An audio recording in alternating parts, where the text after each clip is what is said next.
Post ఇస్తే నేను okay. దేవుని పరిశుద్ధ నామానికి మహిమ కలుగును గాక. మరొక క్లాస్లోకి మనం ప్రవేశించాం. దేవుడు తన కృప చేత మనల్ని భద్రపరుస్తూ నడిపిస్తుంటున్నాడు. ఈ సమయంలో హెర్మెనెటిక్స్ లోని అనేకమైనటువంటి అంశాలని మనం చూసాం.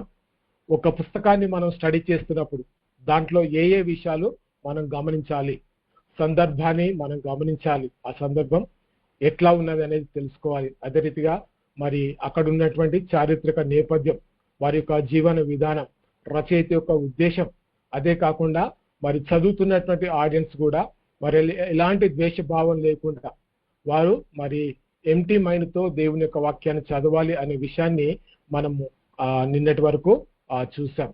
ఈ దినాన మనము దేవుని యొక్క వాక్యాన్ని చూడబోతుంటున్నాం. మరికొన్ని విషయాలు దేవుని సన్నిధానంలో మనం నేర్చుకోబోతున్నాం. మీకు స్క్రీన్ కనపడుతున్నాయా? ఓకే రైట్, థ్యాంక్ యూ అండి. కనిపిస్తుంది సార్. రైట్, ఈరోజు మనము కొన్ని ప్రాముఖ్యమైనటువంటి విషయాలు మనం నేర్చుకోబోతున్నాం. అందులో ముఖ్యంగా కీలక పదాలు, అంటే ఒక పుస్తకాన్ని మనం చదువుతున్నప్పుడు ఎలాంటి పదాన్ని మనం పరిశీలన చేయాలి, ఆ పరిశీలన చేసినటువంటి ఆ పదాలు ఆ అధ్యాయానికి ఎంతవరకు ఆధారంగా ఉన్నాయి, లేదా ఆ పుస్తకానికి ఎంతవరకు కీలకమైనటువంటి పదాలుగా మారాయి, అసలు ఆ పదాన్ని బట్టి ఆ జరుగుతున్నటువంటి సందర్భం అంతా కూడా మనం గ్రహించే స్థితిలో ఉండొచ్చు అనే విషయాలు కీలక పదాలు మనకి చెప్తా ఉంటాయి. రెండవది, పదాల యొక్క మూల అర్థాలు.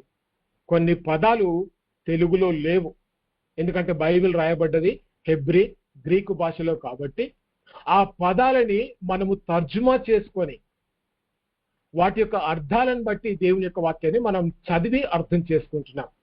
కానీ కొన్ని పదాలకు సరి అయినటువంటి అర్థము తెలుగులో ఉండకపోవచ్చు, సమానమైనటువంటి అర్థం ఉండొచ్చు, కానీ అక్యురేట్ గా కరెక్ట్ గా ఇదే అని చెప్పగలిగేటువంటి మీనింగ్ ఇచ్చేటువంటి పదాలు తెలుగులో లేకపోవచ్చు. అటువంటివి కూడా కొన్ని ఉండొచ్చు, వాటిని కూడా మనం ఇది పరిశీలన చేద్దాం. సందర్భాన్ని బట్టి కూడా కొన్ని పదాలు మారే విధానం ఉంటుంది.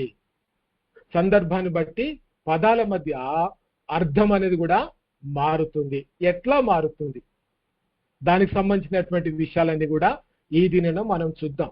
ఈ దినమంతా కూడా ఈ క్లాసులో మనము ప్రత్యేకంగా వర్డ్ స్టడీస్, అంటే దేవుని యొక్క వాక్యంలో ఉన్నటువంటి పదాల వెనుక దాగినటువంటి ప్రాముఖ్యతని మనం తెలుసుకునేటువంటి ప్రయత్నం మనం చేద్దాం.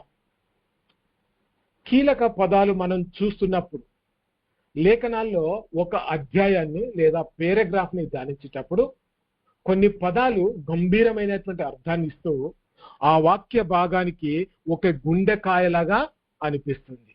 అంటే ఆ పదం లేకపోతే అసలు ఈ పేరాగ్రాఫ్ అంతా కూడా మనకు అర్థం కాదేమో అని అనిపిస్తుంది. ఆ పదం మాటి మాటికి రచయిత వాడుతుంటే ఆ పదం చుట్టూనే దేవుని యొక్క సందేశం దాగి ఉంది అని మనకు అర్థమవుతుంది.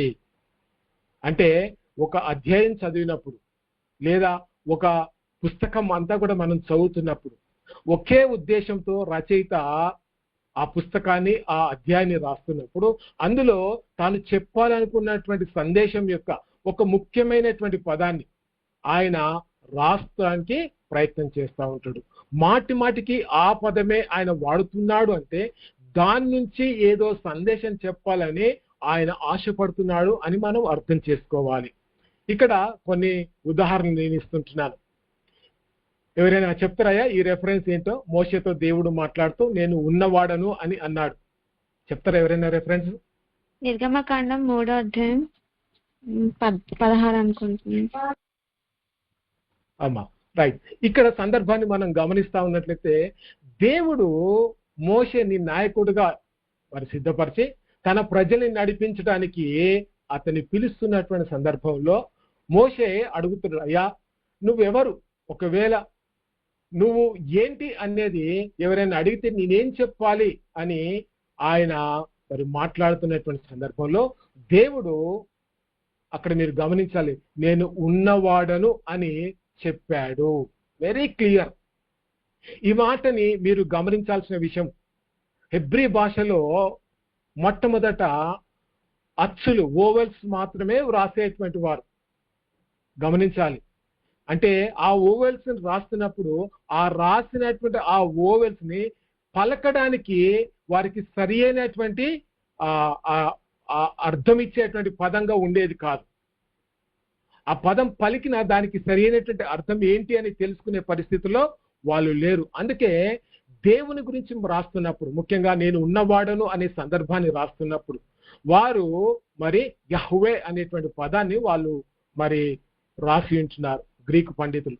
ఆ రాసినటువంటి సందర్భంలో చాలా కాలం తర్వాత ఆ యహ్వే అనేటువంటి పదము YHWH గా మారింది. అంటే ఇక్కడ మీరు గమనించాలి, ఇక్కడ మరి చూస్తున్నట్టయితే బ్లూ మ్యాప్ లో మనం గమనిస్తుంటున్నాం. ఇక్కడ చూస్తున్నట్టయితే యహ్వే అనేది హెబ్రూ భాషలో రాయబడ్డది. యహ్వే అనేటువంటి మాట మీరు గమనిస్తా ఉన్నట్టయితే అందులో మొట్టమొదటి పదము యహ్ అనేటువంటి పదాన్ని మనం చూస్తున్నాం. యహ్ అనేటువంటి పదమే ఇక్కడ మనం చూస్తున్నాం. తర్వాత వాహే యహ్వే, తర్వాత హౌవే, తర్వాత యహ్వే అనేటువంటి పదాలు మనం గమనిస్తుంటాం. ఏంటి అంటే 2 సార్లు యహ్వే అనేటువంటి పదం వస్తుంది, మధ్యలో హోవే అనేటువంటి పదం వస్తా ఉన్నది. ఈ 3 పదాల కలయికలో దేవుని యొక్క దైవత్వం దాగి ఉంది. ఏంటి అంటే మొట్టమొదటి పదం యహ్వే అనేటువంటి పదంలో హీ విల్ బి అంటే ఆయన మరి ఉన్నటువంటి వాడు. యహ్వే అంటే మీరు గమనించాలి, దేవుని యొక్క ఉనికికి సంబంధించినటువంటి మాట. హోవే అంటే ఆయన ఇప్పుడు కూడా ఉన్నటువంటి వాడు. మళ్ళీ అదే పదం యహ్వే అని చెప్పి రాస్తున్నప్పుడు ఆయన భవిష్యత్తులో కూడా ఉండేటువంటి దేవుడు. అంటే నిన్న నేడు నిరంతరం మనతో ఉన్నటువంటి దేవుడు అనే మాటని రాయడానికి తెలుగులో నేను ఉన్నవాడను అని తర్జుమా చేశారు. ఆ యెహోవా నుంచి ఆ తర్వాత మీరు ఈ యొక్క మరి లైట్ గ్రీన్ లో మీరు గమనిస్తా ఉన్నట్టయితే ఆ యెహోవాకి ఆ తర్వాత కాలం మారుతున్న కొద్దీ లాటిన్ లోకి దాన్ని తర్జుమా చేస్తున్నప్పుడు హిబ్రూ పండితులు ఏం చేశారంటే అది దేవుని యొక్క పరిశుద్ధమైనటువంటి పేరు, ఆ పేరుని మాటి మాటికి మనం పలకడం తప్పు అని భావించి మనమంత పరిశుద్ధులం కాదు, ఆ పేరు పలికేటువంటి స్థితిలో మనం లేము అని చెప్పి వారు ఏం చేశారంటే ఆ యొక్క యహ్వే అనేటువంటి పేరుకి వారు కొన్ని మరి పదాలు కలిపి కొన్ని అక్షరాలు కలిపి దాన్ని యెహోవాగా ఇక్కడ YAW మీరు గమనించాలి, YAHOWAH ఈ యొక్క AOA అనే పదాలు కలిపినప్పుడు అది యెహోవాగా తర్జుమా చేయబడ్డది. మొట్టమొదటిగా బైబిల్ తెలుగు భాషలోకి తర్జుమా చేసినప్పుడు లేదా మరి ఇంగ్లీష్ లో కూడా మొదటిసారి రాసినప్పుడు అక్కడ యెహ్వే అని చెప్పి రాశారు, ఆ తర్వాత యెహోవా అని చెప్పి రాశారు. ఆ తర్వాత కాలంలో చేసినటువంటి తర్జుమాలో మాటి మాటికి దేవుని పేరు పలకడానికి వారు భయపడుతూ ఆ పదానికి అంత గౌరవం ఇస్తూ ఆ పదం పలికే పరిశుద్ధత మాకు లేదు అని చెప్పి దాన్ని అధోనాయిగా వారు మార్చారు. అధోనాయిలో ఉన్నటువంటి ఏ అనేటువంటి అక్షరం, అధోనాయిలో ఉండేటువంటి ఓ అనేటువంటి అక్షరం, అధోనాయిలో ఉండేటువంటి ఏ అనేటువంటి అక్షరాన్ని యెహ్వేకి వారు కలుపుకొని దాన్ని యెహోవాగా మార్చారు. గమనించాల్సిన విషయం ఏంటంటే అక్కడ ఆ యెహోవానే తర్వాత 16వ శతాబ్దంలో జే అనేటువంటి అక్షరం అనేది మొట్టమొదటిసారిగా కనుగొనబడ్డది. ఆ యెహోవా అనేటువంటి పేరు నుంచి జెహోవా అనే పేరు మరి ఇంగ్లీష్ బైబిల్లో వచ్చింది. దాన్ని తెలుగులో ఉన్నట్టుగా అంటే దేవుని యొక్క ఉనికి నిరంతరం ఉన్నది అని చెప్పడానికి తెలుగు బైబిల్లో యెహోవాగా వారు తర్జుమా చేశారు. యెహోవా ఇలాగు సెలవిస్తున్నాడు అంటే నిరంతరం ఉన్నటువంటి దేవుడు.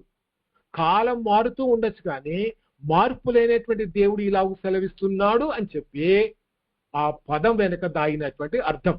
అంటే దేవుడు నిరంతరం ఉన్నటువంటి వాడు, ఆయన సజీవుడు, ఆయన యుగ యుగములు ఉన్నటువంటి దేవుడు అనే సందేశాన్ని బైబిల్ రచయితలు దేవుని నామాన్ని ఎత్తి చూపిస్తూ రాసినటువంటి మాటని మనం చూస్తుంటాం.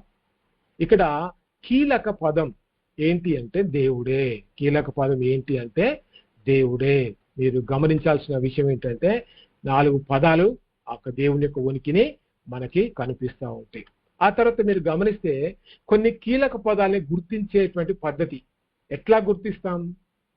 వేదాంతపరమైనటువంటి ఆ గంభీరమైనటువంటి అర్థాన్ని ఇచ్చేటువంటి పదాలు మనం చూస్తూ ఉంటాం. చాలా సంఘాలలో మరి సేవకులు చేసేటువంటి ప్రసంగాలలో రక్షణ, నీతిమంతుడుగా తీర్చబడుట, కృప, విమోచన, ఇటువంటి బలమైనటువంటి దైవశాస్త్ర పునాదికి కలిగినటువంటి అద్భుతమైనటువంటి పదాలు మనం వింటూ ఉంటాం. ఈ పదాలు మనం వింటున్నటువంటి పద్ధతిలో కాకుండా రచయిత ఏ ఉద్దేశంతో రాశాడు, ఆ రాసినటువంటి పదము ఏ రీతిగా ఉంది అనేది ఒక బైబిల్ విద్యార్థిగా మనం తప్పకుండా అర్థం చేసుకునేటువంటి ప్రయత్నం చేయాలి. ఇక్కడ మీరు గమనిస్తా ఉన్నట్టయితే రక్షణ అనే పదాన్ని చూస్తే సాల్వేషన్ అని చెప్పి మనం ఇంగ్లీష్ లో చూస్తూ ఉంటాం. గ్రీక్ లో సొటేరియా అనే మాటని వాళ్ళు వాడారు. ఎఫెసీ పత్రిక 2:8 మీరు గమనిస్తే మీరు విశ్వాసము ద్వారా కృపచేతనే రక్షింపబడి ఉన్నారు అంటే దాని అర్థం ఏంటంటే పాపము శిక్ష నుండి దేవుడు మానవుని విడిపించి తన కృపని అనుగ్రహించి నిత్య జీవాన్ని ఆయన ఇచ్చాడు. మీరు అర్థం చేసుకోవాల్సిన విషయం ఏంటంటే రక్షణ అంటే పాపం నుంచి విడిపింపబడి నిత్య జీవానికి చేరడం. చాలా మందిని మనం గమనిస్తూ ఉంటాం. ఏంటి అంటే అప్పుడప్పుడు నేను చిన్న చిన్న మీటింగ్లకు వెళ్ళినప్పుడు కొందరితో మాట్లాడుతున్నటువంటి సందర్భంలో అయ్యా మీరు రక్షింపబడ్డారా అని అడిగితే నేను బాప్తిసం ఫలాని సంవత్సరంలో తీసుకున్నానండి అని వారు సమాధానం ఇస్తూ ఉంటారు. అంటే బాప్తిసం తీసుకోవడమే రక్షణనా? కాదు. ఎందుకనంటే రక్షణ అంటే ఏంటి? అయ్యా ఎవరైనా చెప్తారా? ఆన్లైన్లో ఉన్నటువంటి వారు ఎవరైనా చెప్తారా?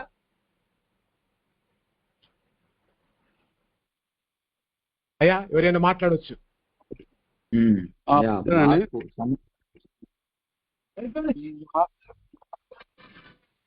రక్షణ అంటే అర్థం పాపం నుండి శాపం నుండి తప్పించబడడం సార్. పాపం నుంచి శాపం నుంచి తప్పించబడడం, నిత్య నరకం నుంచి తప్పించబడడం, నిత్య నరకం నిత్య నరకం జీవితం. అయ్యా క్రొత్త జీవితం. ఓకే, క్రొత్త జీవితం.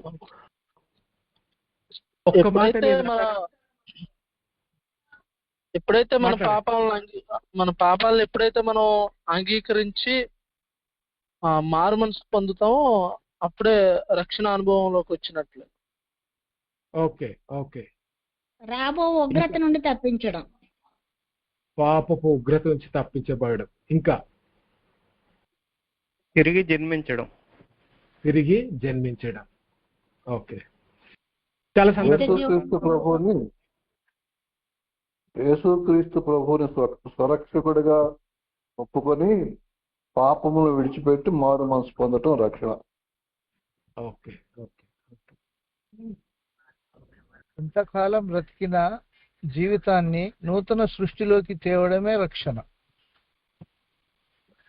జీవితాన్ని నూతన సృష్టిలో. Okay okay. చాలా సంతోషం అమ్మ, చెప్పండి. పాపము నుండి దేవుడు మనలను విడిపించి నిత్య జీవం అనుగ్రహించుట రక్షణ. Okay okay okay. చాలా సంతోషం. చాలా మంది మీరు మాట్లాడారు. ఆ రక్షణ అంటే అర్థాన్ని మీరు మీ మాటల్లో చెప్పేటువంటి ప్రయత్నం చేశారు. చాలా సంతోషం. ఇక్కడ మీరు గమనిస్తా ఉన్నట్లయితే సొటేరియా అనేటువంటి మాటకి మీరు కృప చేతనే రక్షింపబడి ఉన్నారు అంటే దేవుని ఉచితమైనటువంటి కృప. ఆ కృప లేకపోతే పాపం నుంచి మనం విడిపింపబడేటువంటి వారము కాము. ఆ సందర్భాన్ని చెప్పడానికి ఈ మాటని అపోస్తలుడైనటువంటి పౌలు మాట్లాడి ఉంటున్నాడు. అంటే ఏంటి అంటే, యేసు ప్రభువారి యొక్క కృప మనకు లేకపోతే, యేసు ప్రభువారు మనల్ని పాపం నుంచి విడిపించకపోతే మనం నిత్య జీవం పొందుకోలేము. కాబట్టి మనం రక్షింపబడడానికి ప్రధానమైనటువంటి కారణం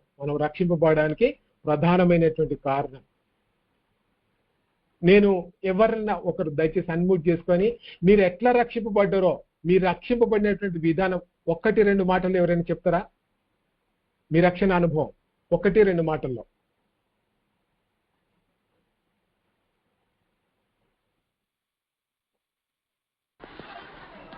సార్ ప్రైజ్ లార్డ్ సార్.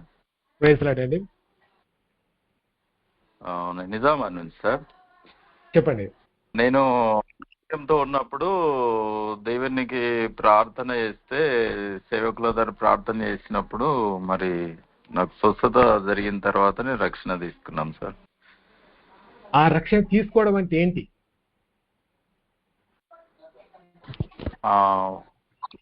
పాత విడిచిపెట్టి నూతనంగా జీవించడం, మా పాప అలవాట్లను మార్చుకొని దేవుల్లో నూతనంగా మార్చబడింది. పాత విడిచిపెట్టాము. ఏదైతే చెడు అలవాట్లు, చెడు ఏదైతుందో అది వదిలిపెట్టుకుని బ్రతకడం. Okay okay. ఇంకెవరైనా మాట్లాడతారయ్యా? అయ్యా వందనాలు. నేను ప్రారంభంలో ఏదో నామకార్థ క్రైస్తవులుగా వెళ్ళేవాళ్ళం తప్ప లోకానుసారమైన జీవితమే ఉండేది. కానీ సత్యము, వాక్యము ఎప్పుడు చదవడం మొదలు పెట్టామో, ప్రార్థించడం మొదలు పెట్టామో, ఆయన ఒక వెలుగింపు వచ్చి అక్కడి నుంచి మాకు, అంటే నేనే దోషంలో ఉన్నానో, ఏ పాపంలో ఉన్నానో వాటన్నిటిని కూడా సరి చేసుకొని ఒప్పుకొని మళ్ళీ వాటి వైపు తిరగకుండా మళ్ళీ ఆ తర్వాత నిజమైన సాల్వేషన్లోకి వచ్చి నేనేం చేయాలి, ప్రభు నాకు ఏం పని చెప్పాడు అని కనుక్కొని ఆ మార్గంలో, ఆ రక్షణ మార్గంలో ముందుకు సాగుతుంది. చాలా సంతోషం అండి. మీరు ఇద్దరు చెప్పినటువంటి దాంట్లో మీ బ్రతుకుని మార్చుకొని, మీ పాపపు అలవాట్లను మార్చుకొని మీరు నూతనంగా, అంటే ఆ పాపపు అలవాట్ల జోలికి వెళ్లకుండా బ్రతికేటువంటి ప్రయత్నం చేస్తున్నారు. అదే రక్షణ.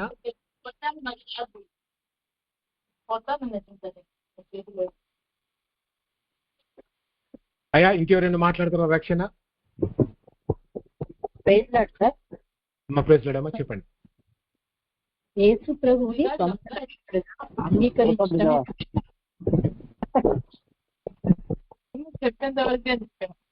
ఆయన దేవుడని ఆయన బట్టలు పెట్టడానికి, ఆయన మాటలు వినడానికి సిద్ధపడమే. రైట్. నేను ఒక మాట చెప్పడానికి ఇష్టపడతా. అయ్యా చెప్పండి. Praise Lord sir. అయ్యా చెప్పండి. రక్షణ అంటే నేను తీసుకున్నది ఎట్లా అంటే, ఇప్పుడు మన యొక్క పాత జీవితమును వదిలిపెట్టి క్రొత్తగా యేసుక్రీస్తు గారిని వెంబడించుటకు, ఆయన మార్గంలోకి నడుచుటకు, అది ఒక రక్షణ అనేది ఇది ఫస్ట్ స్టెప్ అని అనుకొని ఆ రక్షణ మార్గం తీసుకొని ఆయన మనకి ఏ విధంగా ఉండాలి అని చెప్పిన దానికి మనం ఆ విధంగా నడుచుటకు అది ఒక ఫస్ట్ స్టెప్ గా భావిస్తున్నాను. Okay okay okay. అంటే మీరు ఏం చెప్పారంటే, మీ యొక్క పాపపు అలవాట్లు మార్చుకొని బైబిల్ ప్రకారంగా మీ జీవితాన్ని సిద్ధపరచుకోవడానికి ఇష్టపడుతున్నారు, అంతేగా అయ్యా?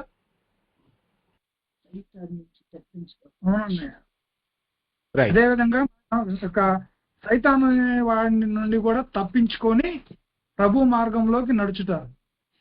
అదే రక్షణ. Okay okay okay.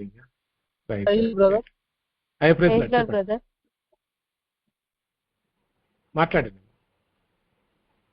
అంటే రక్షణ అంటే ముందు అది దేవుడు కృప వల్ల వచ్చింది బ్రదర్.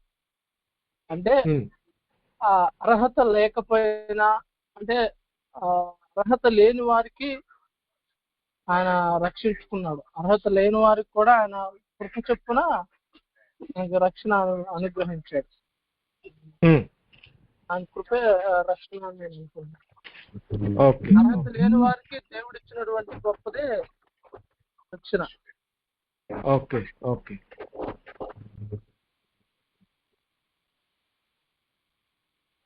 నేను చెప్పేటువంటి ప్రయత్నం చేస్తాను, దయచేసి చూడండి ఒకసారి. మీ దగ్గర ఒకవేళ బైబిల్ ఉన్నట్లయితే అపోస్తలుల కార్యాలు 2వ అధ్యాయము 37వ వచనం.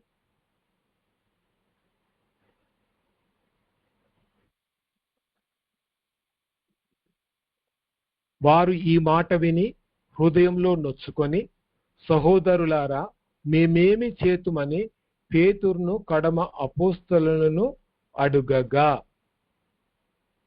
ఒక వ్యక్తి రక్షింపబడుతున్నప్పుడు పాపం విషయంలో పశ్చాత్తాపం చెందాలి.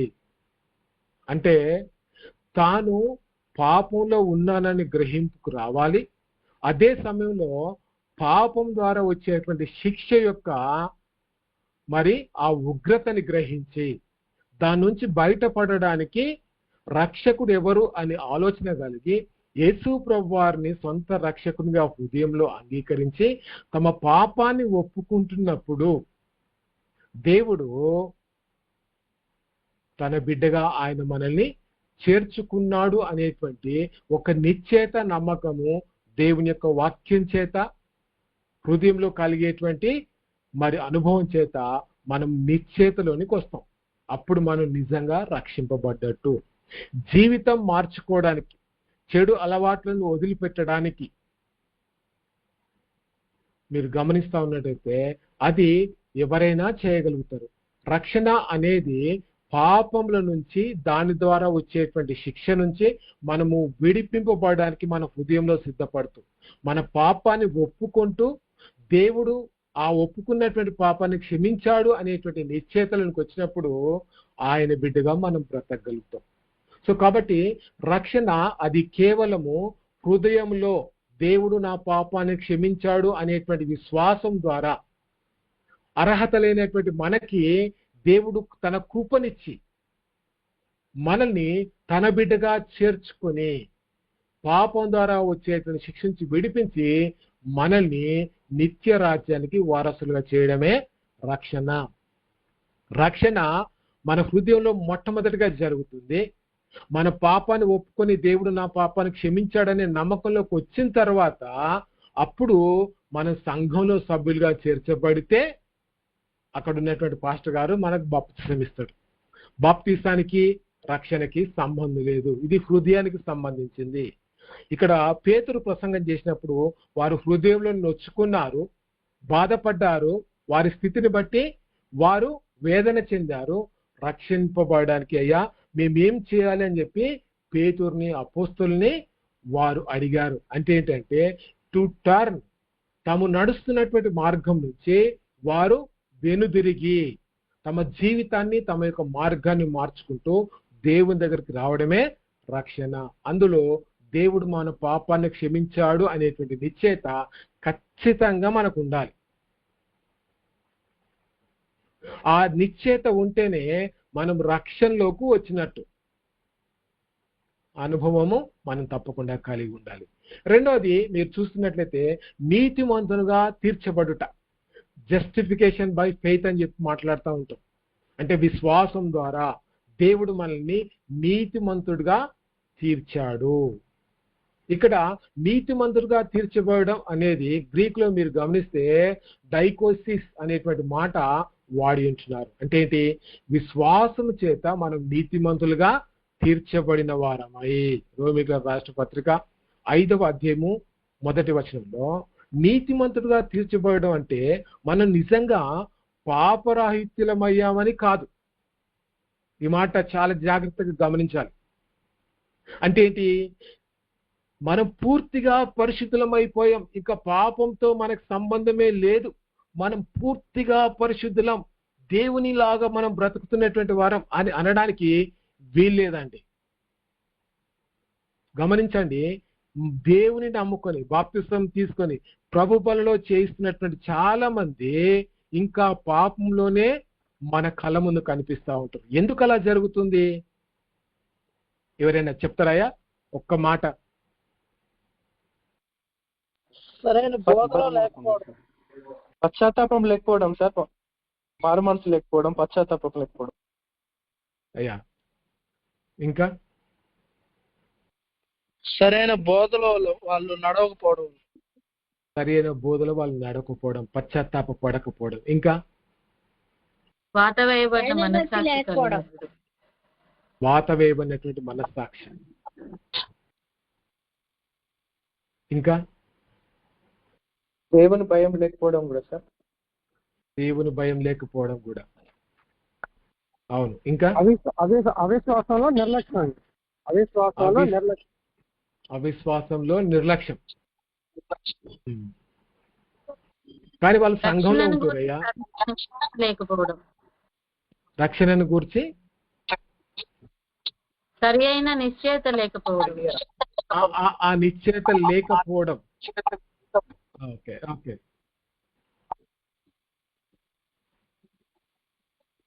నీతిమంతులుగా తీర్చివ్వడం అంటే మీరు అయ్యా చెప్పండి. నీతిమంతులుగా తీర్చబడడం అంటే దేవుని నమ్మడం. దేవుని నమ్మడమే నీతిమంతులుగా తీర్చబడమా? అబ్రహాము దేవుని నమ్మాను, అది అతనికి నీతిగా ఎంచబడిన. అవును. క్రియల ద్వారా నీతిమంతులు అవుతారు. క్రియల ద్వారా నీతిమంతులు అవుతారు. అబ్రహాం క్రియ ద్వారా అయ్యాడు. అలాగే రాహాబు కూడా క్రియ ద్వారా దేవుని దీనిలోకి వచ్చింది. క్రియల ద్వారా విశ్వాసాన్ని, క్రియల ద్వారా విశ్వాసం బట్టి నీతిమంతులుగా వారు మార్చబడ్డారు. అంతేనయ్యా?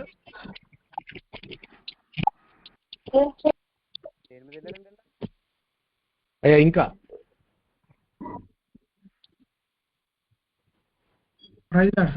పూర్ణ హృదయంతో విశ్వాసం కలిగి ఉండాలి. పూర్ణ హృదయంతో విశ్వాసం కలిగి ఉండాలి. ఒక్కసారి ఎఫెసీ పత్రిక 2వ అధ్యాయము 9వ వచనం ఎవరైనా చదివి సహాయం చేయండి దయచేసి. Praise the Lord sir. అది క్రియల వల్ల, అది క్రియల వలన కలిగినది కాదు కనుక ఎవడను అతిశయపడ వీలు లేదు. చాలు. అంటే ఏంటి ఇక్కడ? క్రియలతో సంబంధం లేదు. బాగా గమనించాలండి దేవుని యొక్క వాక్యం ఇది. అంటే ఏంటి అంటే మనము మన హృదయాన్ని మార్చుకోవడానికి ఇష్టపడుతున్నాం. దేవుని దగ్గరికి వస్తున్నాం. కానీ మన రక్షణకి అన్మ్యూట్లో పెట్టుకుని గ్లోరీ గారు అన్మ్యూట్లో పెట్టుకోవాలి మీరు. మన రక్షణకి ఆధారం మన క్రియలు కాదండి. దేవుని యొక్క ఉచితమైనటువంటి కృపే మనల్ని రక్షణలోకి నడిపిస్తుంది. అంటే మన జీవితాన్ని మార్చుకోవడమో, మన పాపపు అలవాట్ల నుంచి మనం బయటకు రావడమో, లేకపోతే మనకున్నటువంటి బలహీనతల నుంచి మనం దూరంగా ఉండడమో ఇదే రక్షణ అని కాదండి. మీరు గమనించాల్సిన విషయం ఏంటంటే దేవుడు నీతిమంతుడుగా తీర్చబడడం అంటే మనము క్రీస్తు నీతి మనకు ఆపాదించబడింది. ఆయన యొక్క నీతి ఇంప్యూటెడ్ మన మీద దేవుడు ఆపాదించబడినందున మనము నీతిమంతులుగా మార్చబడుతుంది. దేవుడు మనల్ని నీతిమంతులుగా ప్రకటిస్తున్నాడు. 3 విషయాలు అర్థం చేసుకోవాలండి. ఒకటి, మనం నీతిమంతులుగా మనము మరి యేసు ప్రభువారిని నమ్ముకున్నప్పుడే నీతిమంతులుగా తీర్చబడ్డాం. అయితే ఇప్పుడు కూడా మనము నీతిమంతుడుగా మార్చబడుతున్నాం దినదినం. కొన్నిసార్లు మనం పడిపోతాం, ఒప్పుకుంటాం.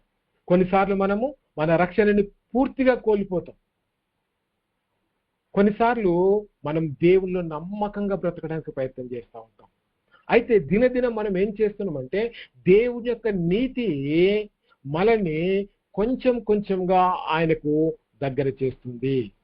అంటే గతంలో మనం నీతిమంతులుగా హృదయంలో ఆయనను అంగీకరించినప్పుడే నీతిమంతులుగా తీర్చబడ్డాం. ప్రతిరోజు కూడా మన ప్రవర్తనని, మన జీవితాన్ని సరిచేసుకుంటూ కొంచెం కొంచెంగా ఆయన స్వరూపంలోకి మార్చబడడానికి నీతిమంతులుగా మార్చబడుతున్నాం.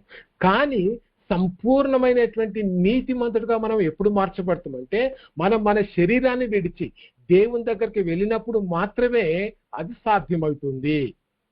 రోమీయులకు రాసిన పత్రిక అంతా కూడా చెప్పే సారాంశం ఇదే. ఎందుకంటే మనం శరీరంతో ఉన్నాం, ఈ శరీరం మనల్ని పాపం వైపుకి తీసుకువెళ్తుంది, కొన్నిసార్లు పడిపోయే అవకాశం ఉంది. కాబట్టి సంపూర్ణంగా మనం నీతిమంతుడుగా ఎప్పుడు మార్చబడతామంటే మనం చనిపోయిన తర్వాత దేవుని దగ్గరికి వెళ్ళినప్పుడు ఆయన స్వరూపంలో మనం పూర్తిగా ఉంటాము అనేటువంటి నిశ్చయత దేవుని యొక్క వాక్యము మనకిస్తుంది. కాబట్టి వేదాంతపరమైనటువంటి గంభీర అర్థాలు మనం చదువుతున్నప్పుడు రక్షణ అంటే ఏంటి, యేసు క్రీస్తు ద్వారా మనం పాపం నుంచి విడిపించబడి దేవుని రాజ్యానికి వారసులం అవుతున్నాము. అది దేవుడే మనకిచ్చింది, మన క్రియలు మార్చుకోవడం ద్వారా కాదు. దేవుడే తన కృప చేత మనకిచ్చాడు. అది దేవుని వల్లే కలిగినటువంటి కార్యం అనే విషయాన్ని అర్థం చేసుకోవాలి. నీతిమంతుడిగా మనం మార్చబడుతున్నాం. ఇప్పటికీ కూడా మనం సంపూర్ణంగా ఎప్పుడు నీతిమంతులుగా మార్చబడతామంటే మనము చనిపోయిన తర్వాత దేవుని దగ్గరికి వెళ్ళినప్పుడు అప్పుడు నీతిమంతులుగా సంపూర్ణంగా మనము మార్చబడతా ఉంటాం. తర్వాత కృప అనేటువంటి మాట చాలా సందర్భాల్లో మనం వింటాం. గ్రేస్ అనేటువంటి పదం చాలా మంది పేర్లు కూడా పెట్టుకుంటా ఉంటారు. అంటే ఇక్కడ మీరు గమనిస్తే గ్రీకులో కరీస్ అనేటువంటి మాటను వారు వాడారు. దానికి ఉన్నటువంటి ఏంటి అర్థం అంటే మీరు విశ్వాసం ద్వారా కృపచేత రక్షింపబడినారు, ఇది మీ వల్ల కలిగినది కాదు, దేవుని వరమే.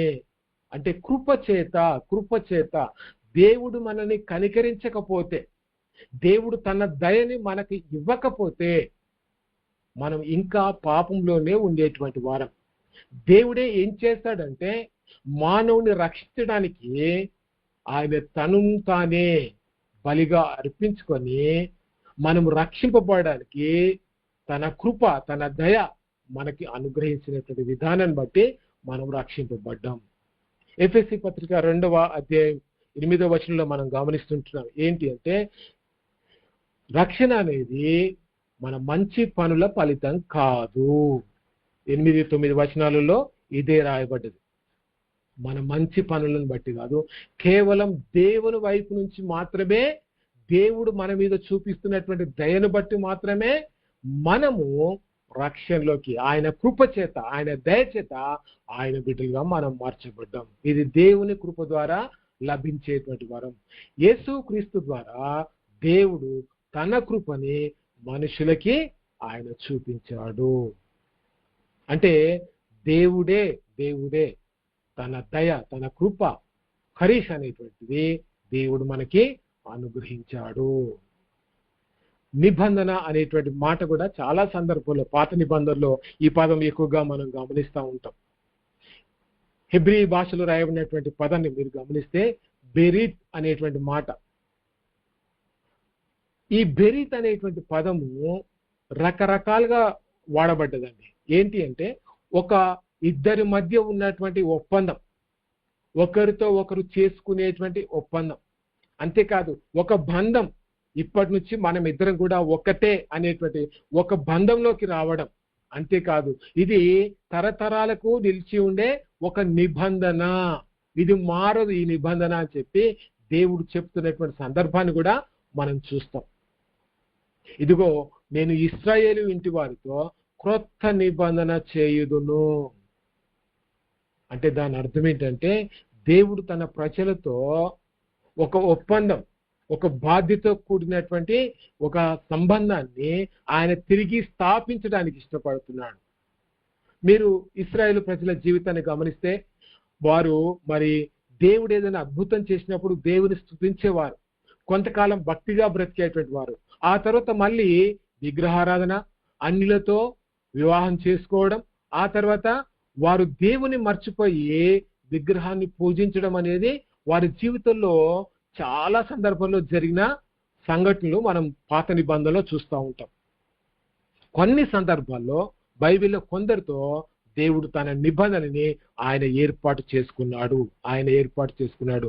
వారితోనే తన యొక్క ఆలోచనని పంచుకుంటూ తను భవిష్యత్తులో ఏం చేయబోతున్నాను అని వారికి ఆయన తెలియజెప్పేటువంటి ప్రయత్నం చేశాడు. మీరు గమనిస్తా ఉన్నట్లయితే అక్కడ దేవుడు తన నిబంధనని కొంతమందితోనే ఆయన చేసిన సందర్భాన్ని మనం గమనిస్తుంటున్నాం.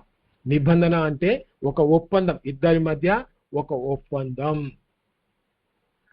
దాని ద్వారా వారు ఒక బంధంలోకి, ఒక ఆలోచనలోకి, ఒకే రకమైనటువంటి మరి పరిధిలోనికి వారు రావడం అనేది జరుగుతుంది. ఇది నిబంధన. పాత నిబంధనలో చాలా సందర్భాల్లో మనం గమనిస్తూ ఉంటాం. దేవుడు తన ప్రజలతో స్థాపించేటువంటి బంధం లేదా వాగ్దానం, నేను మిమ్మల్ని సమకూరుస్తాను అనేది దేవుడు వారికి ఇచ్చినటువంటి వాగ్దానం. ఆ బాధ్యతల మధ్య ఇద్దరు వ్యక్తులు ఒకే రకమైనటువంటి ఒప్పందాన్ని చేసుకోవడమే నిబంధన. ఇప్పుడు 4 విషయాలు మనం విన్నామండి. రక్షణ అంటే ఏంటో మనకు అర్థమైపోయింది.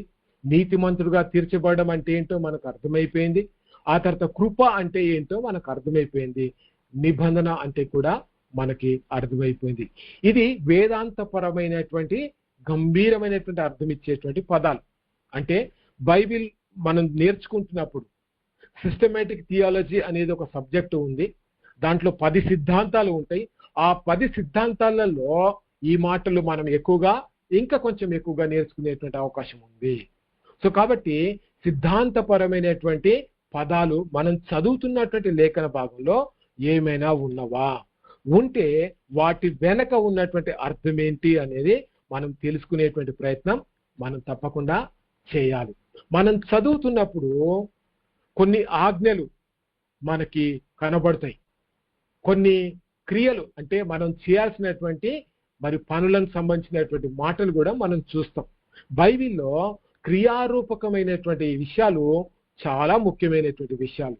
అంటే మనం గమనించాల్సిన విషయం ఏంటంటే క్రియ ద్వారా ఏం తెలుస్తుందంటే ఎవరు చేస్తున్నారు, ఏ పని చేస్తున్నారు, ఆ పని అది ఆజ్ఞనా లేదా ఇప్పుడు కొనసాగుతుందా, లేకపోతే ఈ క్రియ ఇంతకుముందే జరిగిపోయిందా అనేది మనకు తెలుస్తుంది. ఇది టెన్స్ అండి, అంటే present tense, past tense, future tense అనేది ఈ యొక్క క్రియ వర్బ్ ద్వారా మనం తెలుసుకునేటువంటి అవకాశం ఉంది. ఒక వచనాన్ని మనం చదువుతున్నప్పుడు అది ఆజ్ఞ ప్రకారమైనటువంటి వాక్యమా లేదా క్రియకు సంబంధించింది, ఒక చేయాల్సినటువంటి పనిని గురించి చెప్తున్నటువంటి వాక్యమా అనేది మనం చాలా జాగ్రత్తగా పరిశీలన చేయాలి. ఇక్కడ మీరు గమనిస్తే పశ్చాత్తాపము, రిపెంట్, ఈ యొక్క రిపెంటెన్స్ గురించి మనం చూస్తూ ఉన్నట్లయితే గ్రీకులో మెటానియో అనేటువంటి మాటని వారు వాడారు. అంటే దాని అర్థం ఏంటంటే యేసు ప్రభువు మాటలు 4:17 పశ్చాత్తాపపడుడి పరలోక రాజ్యము సమీపించి ఉన్నది అనే మాటను చూస్తుంటాం.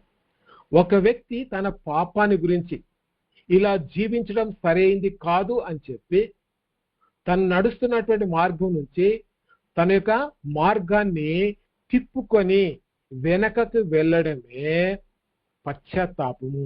పాపాన్ని విడిచి దేవుని చిత్తం వైపుకి తిరగడం. చాలా మంది వాక్యం వింటారండి, ఏడుస్తూ ప్రార్థన చేస్తారు, ఇది నిజమే ప్రభు అని ఒప్పుకుంటారు. కానీ వారు పాపాన్ని విడిచి తిరిగి దేవుని చిత్తం వైపుకి వారు తిరగడానికి చాలా మంది ఇష్టపడరండి. ఈ పశ్చాత్తాపం అనే పదం ఏం చేస్తుందంటే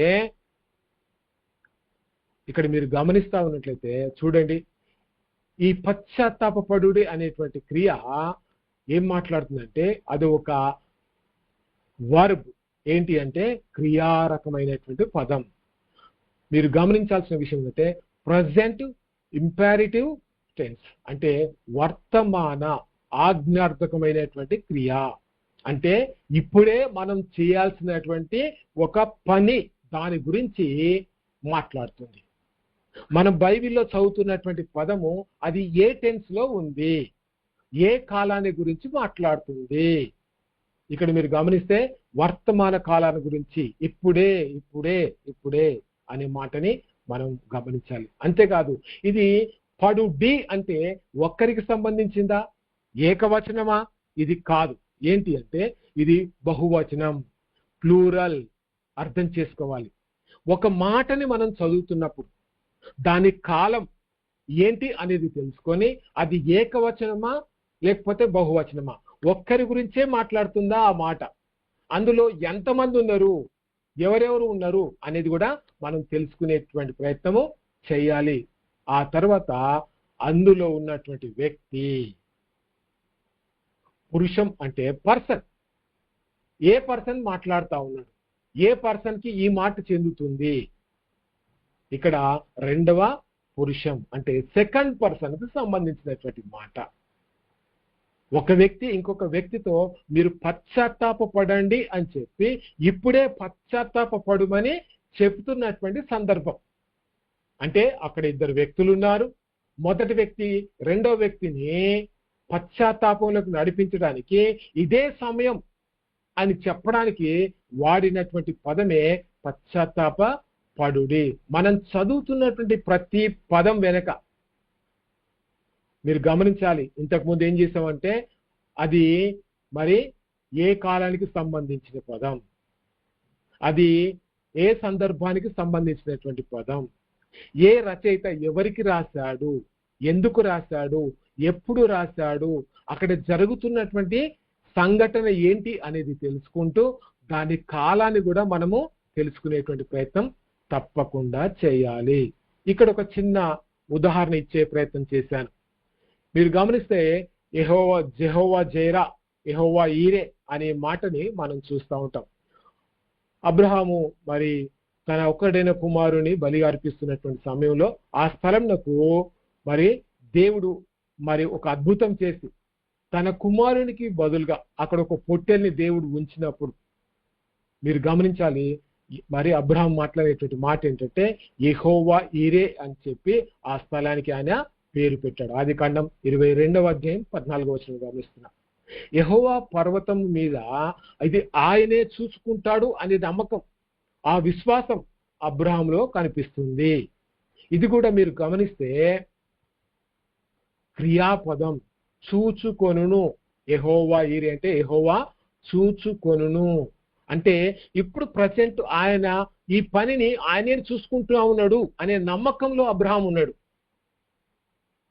తానే సిద్ధపడడానికి, తానే తన కుమారుని బలిగా అర్పించడానికి తాను సిద్ధపడ్డప్పటికీ తన హృదయ అంతరంగంలో ఏముందంటే ఇది దేవుడే చూసుకునేటువంటి పని అని ఖచ్చితమైనటువంటి నమ్మకాన్ని అబ్రహాము కలిగి ఉన్నాడు. క్వాల్ ఇంపర్ఫెక్ట్ అనే టెన్స్ లో మనం గమనిస్తున్నాం. అంటే అది ఇంకా పూర్తిగా నెరవేర్చబడలేదు, ఇప్పుడు జరుగుతుంది, లేకపోతే తర్వాత జరుగుతుంది, భవిష్యత్తులో జరుగుతుంది. ఇంపర్ఫెక్ట్, జరగడానికి సిద్ధంగా ఉన్నది అనే మాటని మనం గమనిస్తున్నాం. ఇక్కడ థర్డ్ పర్సన్ మాస్కులైన్ జెండర్, అక్కడ సింగులర్ అనే మాటను కూడా మనం గమనిస్తుంటున్నాం. మనం చదువుతున్నటువంటి వచనము ఒక పదార్థానికి సంబంధించిందా, ఒక పురుషునికి సంబంధించిందా, దాంట్లో ఉన్నటువంటి జెండర్ ఏంటి, ఆయన ఆడనా లేకపోతే మగనా లేకపోతే నపుంసకుడా, అందులో ఒక్కరే ఉన్నారా లేకపోతే ఇద్దరున్నారా, అది జరిగిందా, ఇప్పుడు జరుగుతుందా, భవిష్యత్తులో జరగబోయేదా, వీటిని తప్పకుండా మనం దేవుని యొక్క వాక్యాన్ని చదువుతున్నప్పుడు అర్థం చేసుకునే ప్రయత్నం మనం చేయాలి. ఇక్కడ చూస్తే భవిష్యత్తు లేదా కొనసాగుతున్నటువంటి చర్య, ఆయన చేస్తాడు, ఆయన చేయును లేకపోతే చేయవచ్చు అనే భావంతో దేవుని యొక్క వాక్యాన్ని మనం చదివేటువంటి ప్రయత్నం చేయాలి. దేవుని యొక్క వాక్యాన్ని మనం చదివే ప్రయత్నం. అయ్యా ఇప్పటిదాకా చెప్పిన దాంట్లో ఏమన్నా మీకు క్వశ్చన్స్ ఉన్నాయా?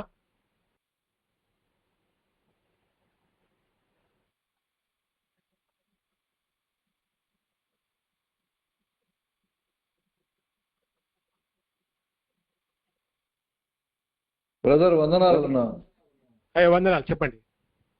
ఈ నిబంధన అనే మాట అక్కడ ఉందా చెప్పారు కదా, అబ్రహాముకి యాకోబు ఇస్సాకు చేసినట్టు దేవుడు ఇద్దరికి చేసిన మరి ఆ నిబంధన అనే మాటని యేసు ప్రభువు రక్తం శరీరంగా చేసినప్పుడు ఇది నా నిబంధన రక్తం అంటాడు. దాన్ని ఎట్లా అర్థం చేసుకోవాలా? అవునండి, అక్కడ దేవుడు ఉన్నాడు, తన ప్రజలు ఉన్నారు. ఆయన యొక్క మరణాన్ని జ్ఞాపకం చేసుకోవడానికి ఒక నిబంధనకు ఒక గుర్తుగా ఇద్దరి మధ్య ఒక సంబంధాన్ని ఏర్పాటు చేసేదిగా దేవుడు అది నిరంతరం కొనసాగే పనిగా ఆయన చేశాడు కదా. Okay, right, thank you.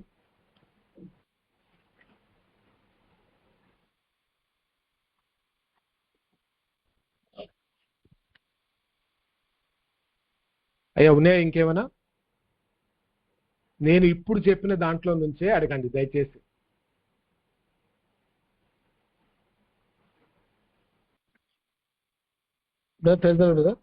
తెలుసులాడండి. రక్షణకు బాప్తిసం సంబంధం లేదు, కొంచెం చెప్పగలరు? మనము వాక్యాన్ని విన్నప్పుడు, పాపిని అని గుర్తించినప్పుడు, రక్షకుని యొక్క అవసరం నాకు ఉన్నది అని చెప్పి తెలుసుకున్నప్పుడు తప్పకుండా మనం ఏం చేస్తామంటే ఆయన నామంలో ప్రార్థన చేస్తాం. ఎప్పుడైతే నువ్వు నీ పాపాన్ని ఒప్పుకుంటూ రక్షకుడిగా యేసు ప్రభువుని అంగీకరిస్తావో అప్పుడు నీ జీవితంలో దేవుడు నీ పాపాన్ని క్షమించాడు అనేటువంటి నిశ్చయత ఆ తర్వాత రావచ్చు, అప్పుడే రావచ్చు.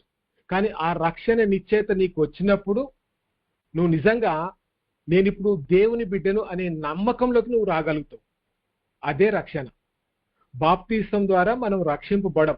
మొట్టమొదటిగా మన హృదయాన్ని మార్చుకున్న తర్వాత, మన పాపం విషయంలో పశ్చాత్తాపం చెంది ఒప్పుకొని విడిచిపెట్టిన తర్వాత, దేవుడు నన్ను క్షమించాడు అనే నిశ్చయత నమ్మకంలోకి వచ్చిన తర్వాత అప్పుడు మనం బాప్తిసం తీసుకోవడానికి సిద్ధపడాలి.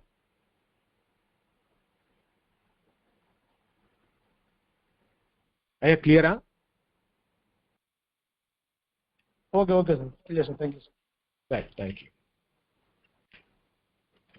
యేసు ప్రభువు గాని యోహాను గాని పరలోక రాజ్యం సమీపించింది, మారు మనసు పొందండి అని బాప్తిసం ఇచ్చారు కదా, దాన్ని ఎట్లా చూడొచ్చు సార్? అది ఎక్కడుందండి? ఇప్పుడు దయవుంచి ఈ రోజు జరిగిన లెసన్స్ లో అడగండి. దయవుంచి ఇప్పుడు ఏదైతే సార్ చెప్పారో జై బ్రదర్ గారు, జై కుమార్ గారు, అందులోంచి అడగండి. మీరు ప్రత్యేకమైన అడుగు. రక్షణ గురించే కదండి బ్రదర్ చెప్తుంది. నేను అనేది ఏంటంటే బాప్తిసం అనే మాట కదా, బాప్తిసం అనే మాట వచ్చింది కాబట్టి అడుగుతున్నాను. చెప్పండి చెప్పండి. బాప్తిసం ఇచ్చి యోహాను యేసు ప్రభువు వారి యొక్క ప్రయాణాల్లో బాప్తిసం ఇచ్చారు కాబట్టి అప్పుడు అడిగి చెప్పారంటే మారు మనసు పొందండి, బాప్తిసం తీసుకోండి అని చెప్పబడింది కదా అని అడుగుతున్నారు. యోహాను బాప్తిసం ఇచ్చాడు అంతేనా మీరు అడిగేది? అవునవును సార్, అవును సార్. Okay okay. అది ఆ పాత నిబంధన పద్ధతి ప్రకారంగా ఉన్నటువంటి బాప్తిసం. అది యూదుల ఆచారం. ఆ పద్ధతి దాని యొక్క ఉద్దేశం వేరుగా ఉందండి. కొత్త నిబంధనలో పాప క్షమాపణ విషయంలో మనకు వచ్చినటువంటి నిశ్చయతను బట్టి దేవుడు నా పాపాన్ని క్షమించాడు అని ఒప్పుకొని మనం బాప్తిసం తీసుకుంటూ సంఘంలో చేర్చబడడం అనేది మరొక కోణం. ఈ రెండు వేరువేరండి. Okay okay sir. అది పాత నిబంధన బాప్తిసం, దాన్ని బాప్తిసం అని చెప్పి అనరు.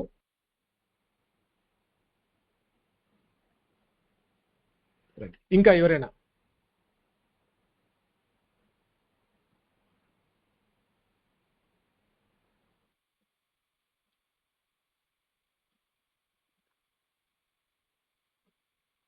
అయ్యా లేరా? ప్రైజ్ లార్డ్ అమ్మా. విశ్వాసం ద్వారా కృపచేతనే రక్షించబడ్డాము, అది అగ్రి సార్. కానీ అబ్రహాం కూడా మరి విశ్వాసం క్రియల వలన నీతిమంతులుగా తీర్చబడ్డాను హెబ్రీ రాసిన పత్రిక అంతా కూడా రాయబడుతుంది. కొంచెం అదొకటి డౌట్ క్లియర్ చేయండి అమ్మా. విశ్వాసం లేకుండా క్రియలు ఎట్లా ఉంటాయి? పాత నిబంధనలు మీరు గమనించాల్సింది ఏంటంటే వారు కూడా దేవుణ్ణి నమ్ముకొని బలి అర్పించేటప్పుడు దేవుడు నా కొరకు ఆయన మరి మరణించేటువంటి వాడుగా ఉన్నాడని విశ్వాసంతోనే వారు బలి అర్పించేటువంటి వారు. వారి విశ్వాసంలో క్రీస్తు యొక్క మరణం అనేది దాగి ఉంది. ఒక గొర్రె పిల్ల బలి అర్పించేటప్పుడు దేవుడే బలిగా అర్పింపబడుతున్నాడు అనేటువంటి ఉద్దేశాన్ని కలిగి వారు బలి అర్పిస్తూ ఆ యొక్క క్రియల ద్వారా వారు దేవుని కొరకు బ్రతికినటువంటి సందర్భం అది. ఓకే అమ్మా? Okay sir, thank you.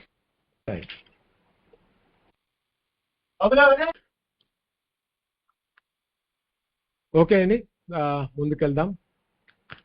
మనం బైబిల్ చదువుతున్నప్పుడు కొన్ని పదాలు మనకు అర్థం కావు, కొన్ని పదాలు మనకి అర్థం కావు. ఆ అర్థం కానటువంటి పదాల విషయంలో మనం కొన్నిసార్లు వాటి యొక్క అర్థాన్ని తెలుసుకోవడానికి ప్రయత్నం చేస్తాం. అందుకు మనం తప్పకుండా ప్రతి విద్యార్థి ఏం చేయాలంటే ఒక నిఘంటువుని ఖచ్చితంగా కలిగి ఉండాలి. ఇక్కడ పదాల యొక్క మూల అర్థాన్ని ఇచ్చేటువంటి లెక్సికన్ అంటే ఒక నిఘంటువుని మనం ఖచ్చితంగా కలిగి ఉండాలి.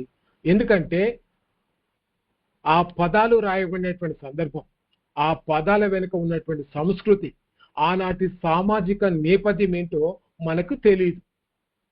కాబట్టి వాటి గురించి మనం తెలుసుకోవాలి అంటే కొంత నిఘంటువు అనేది మనకు తప్పకుండా అవసరం. దాంట్లో ఒక పదాన్ని గురించి రాస్తున్నప్పుడు వారు దానికి సంబంధించినటువంటి ఆనాటి ఆచారాలు, నమ్మకాలు, ఈ పదం ఏ సందర్భంలో వాడేటువంటి వారు అని కూడా వారు దాంట్లో వివరంగా రాశారు.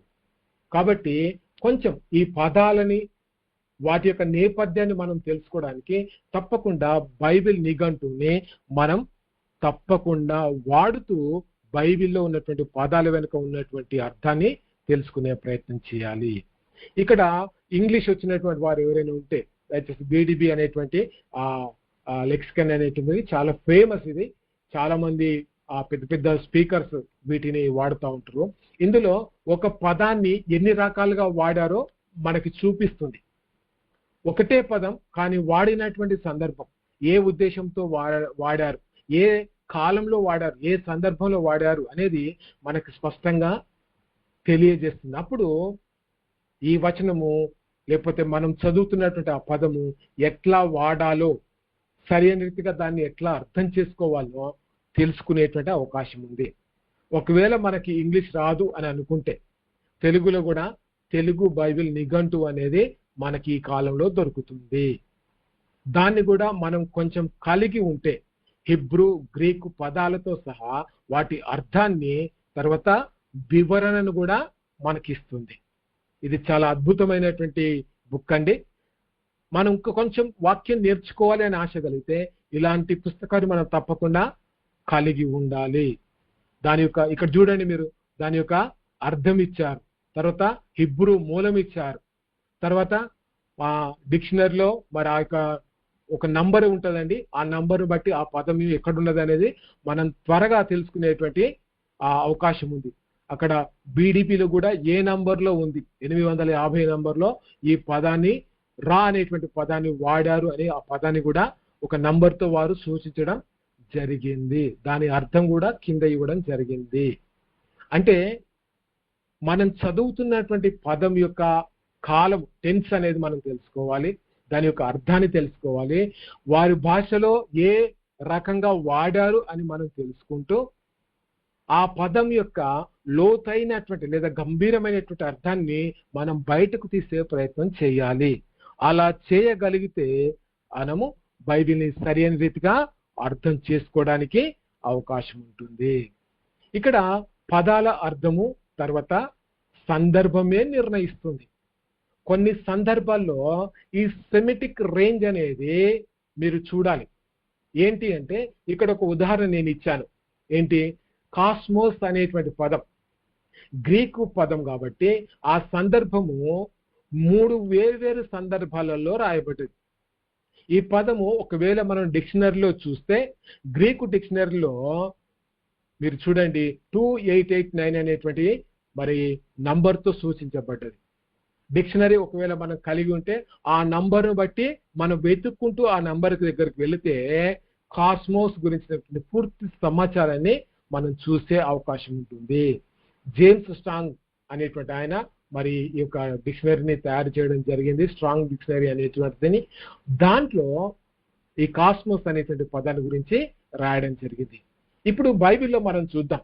మొట్టమొదటి ఆ సందర్భం అపోస్తుల కార్యం 17వ అధ్యాయం 24వ వచనంలో జగత్తును అందలి సమస్తమును నిర్మించిన దేవుడు అంటే భూమి మీద ఉన్నటువంటి కొండలు, భూమి మీద ఉన్నటువంటి నదులు, భూమి మీద ఉన్నటువంటి చెట్లు, వీటన్నిటినీ దేవుడే నిర్మించాడు అనే అర్థంతో అక్కడ జగత్తు అంటే గ్రీకులో వాడబడినటువంటి పదము కాస్మోస్. ఆ కాస్మోస్ అనేటువంటి పదము జగము అంటే ప్రపంచంలో ఉన్నటువంటి చెట్లని, నదులని, భూమిని దేవుడే నిర్మించాడు అని చెప్పడానికి కాస్మోస్ అనేటువంటి పదాన్ని వాడారు. కానీ మరొక అర్థం మనం గమనిస్తే యోహాను సువార్త 3వ అధ్యాయం 16వ వచనంలో దేవుడు లోకమును ఎంతో ప్రేమించెను. ఇక్కడ లోకం అంటే భూమి, నదులు, కొండలు, చెట్లు కాదండి. ఒకే పదాన్ని వాడారు గ్రీకులో, కానీ వాడినటువంటి ఆ సందర్భం వేరు. పదం అదే, కానీ ఇక్కడ సందర్భాన్ని బట్టి దాని అర్థం కూడా మారుతుంది. దేవుడు లోకమును ఎంతో ప్రేమించను అంటే అక్కడ ప్రజలు, నశించిపోతున్నటువంటి ప్రజలకి రక్షణ దొరుకుతుంది అనే ఉద్దేశంతో ఈ పదాన్ని వాడడం జరిగింది. మూడవది మొదటి యోహాను పత్రిక 2:15లో ఈ లోకమునైనను లోకంలో ఉన్న వాటినైనను ప్రేమింపకుడి. లోకం అనేటువంటి మాట కూడా ఇక్కడ కాస్మోస్ అనేటువంటి పదాన్ని వాడారు. ఏంటి మీరు గమనిస్తే లోకంలో ఏమున్నాయంటే శరీరాశ, నేత్రాశ, జీవపు దంభము. చూడండి, ఇక్కడ సందర్భమే మారిపోయింది. అపోస్తల కార్యంలో ఏమో చెట్లు, నదులు, భూమి, ఇక్కడ మరి యోహాను సువార్తలో ఏమో నశించిపోతున్నటువంటి ప్రజలకి మరి ఇదే పదం వాడటం.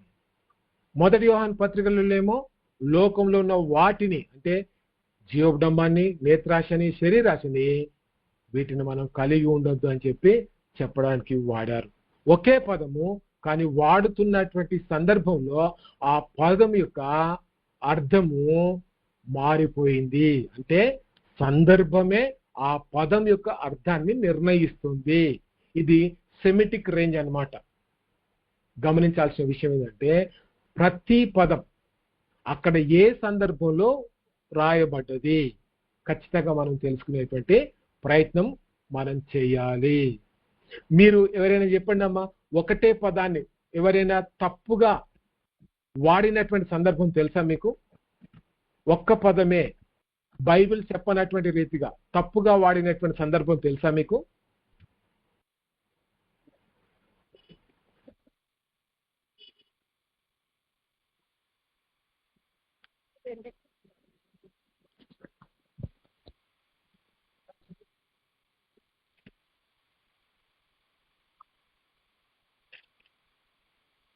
అయ్యా, ఎవరు మాట్లాడట్లేదు.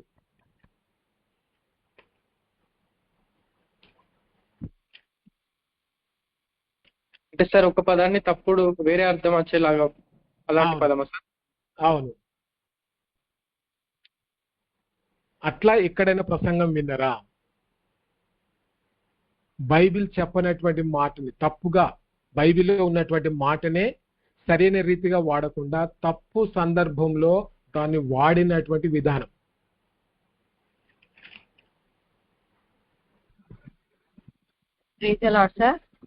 ప్రేసలాడండి సార్. ఇంతకుముందు చెప్పిన మీరు స్క్రీన్ మీద పాయింట్స్ చెప్పారు కదా, ఒక్కసారి ప్లే చేయండి సార్.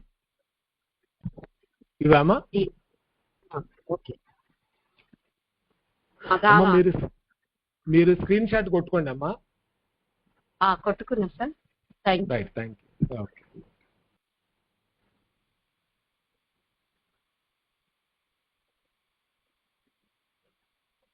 ఒక్కటే పదము వేరు సందర్భాల్లో వాడినటువంటి బైబిల్లో నుంచి ఏదైనా చూపించగలుగుతారా? సందర్భాన్ని బట్టి పదం యొక్క అర్థం మారిన విషయం ఎక్కడైనా బైబిల్లో మీరు చూసారా? వేరే ఏదైనా?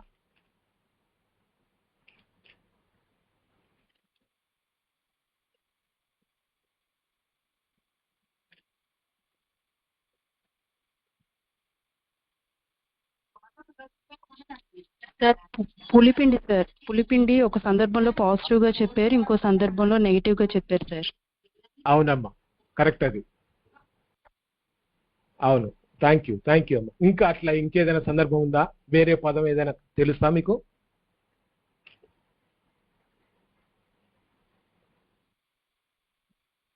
అయ్యా, సింహం కోసం యూదా గోత్రం సింహం అని, ఆ సాతాను సింహం అని కూడా ఒకే సింహాన్ని 2 సార్లు కూడా చూపించడం జరిగింది అయ్యా. అవును, ప్రకటన గ్రంథంలో కరెక్ట్. రైట్. సింహాన్ని గురించినటువంటి సందర్భం కూడా మనం గమనించవచ్చు రకరకాలుగా. ఇంకెవరైనా మాట్లాడతారా? ఒకటే పదం వేరు సందర్భాల్లో వాడినటువంటి విషయం.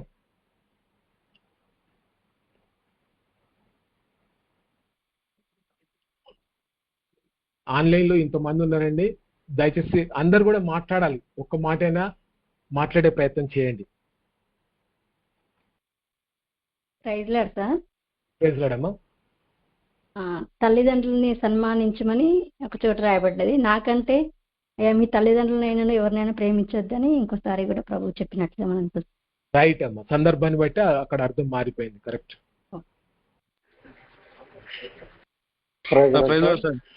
నేను కూడా దేని గురించి మాట్లాడదాం ఉన్నాను సార్. చెప్పండి సార్. నేను ఇప్పుడు మేడం గారు చెప్పారు కదా సార్, దాని గురించి మాట్లాడదాం ఉన్నాను సార్. చెప్పండి సార్. అండి. నిద్ర సార్, శాశ్వత నిద్ర చనిపోయిన వారిని నిద్ర సంబోధిస్తారు. పడవలో నిద్రపోయిన యోనా గారి గురించి కూడా నిద్ర అంటారు, సంబోధిస్తారు సార్. అవును, ఈ చిన్నది నిద్రించుచున్నదే గాని ఏ శుక్రవారం మాట్లాడుకోవచ్చు మాట. అవును. ప్రైజ్ లార్డ్ అమ్మా. చెప్పండి. కత్తి వరలో అంటారు. తర్వాత దేవుని వాక్యం 2 అంచులు గల ఖడ్గం వంటివి, కత్తి కంటే పదునైనది అని కూడా వాడబడింది. అవును, ఖడ్గము కత్తి పదం వేరు కానీ ఒకే ఐటెం, దాని గురించే మాట్లాడుతున్న సందర్భం. ఓకే అమ్మా, రైట్, థ్యాంక్ యూ. ఇంకా అంటే సందర్భాన్ని బట్టి పదము వాడబడినటువంటి విధానాన్ని బట్టి మీరు గమనించాలమ్మా. ఆ సందర్భం ఏం చేస్తుందంటే పదం యొక్క అర్థాన్ని నిర్ణయిస్తుంది. దాన్ని మనం ప్రైజ్ లార్డ్ అండి. చెప్పండి. నిన్న మీరు చెప్పారు కదా సార్, అగాపే ప్రేమ, ఫిలియో ప్రేమ 2 రకాలు. అవును. తెలుగులో ఒకటే పదంతో ప్రేమ అని చెప్పి రాయబడ్డది, గ్రీక్ లో వేరు పదాలు వాడారు. అవును. హృదయం కూడా సార్. హృదయం కూడా వేరు సందర్భాలలో మరి సందర్భమే నిర్ణయించినటువంటి అర్థం ఇచ్చే రీతిగా ఉంది. రైట్, చాలా సంతోషం. అంటే మీరు మాట్లాడడం ద్వారా నాకు ఏమర్థమవుతుందంటే, ఉప్పు తీసుకోవచ్చా సార్? ఎట్లా అమ్మా? చెప్పండి అమ్మా. ఉప్పు మరి మంచి గుణము సరిగే అదే ఎక్కువ కాకూడదు, సందర్భాన్ని బట్టి తక్కువ కాకూడదు అన్న దాన్ని బట్టి అలా తీసుకొచ్చండి. నాకు అలా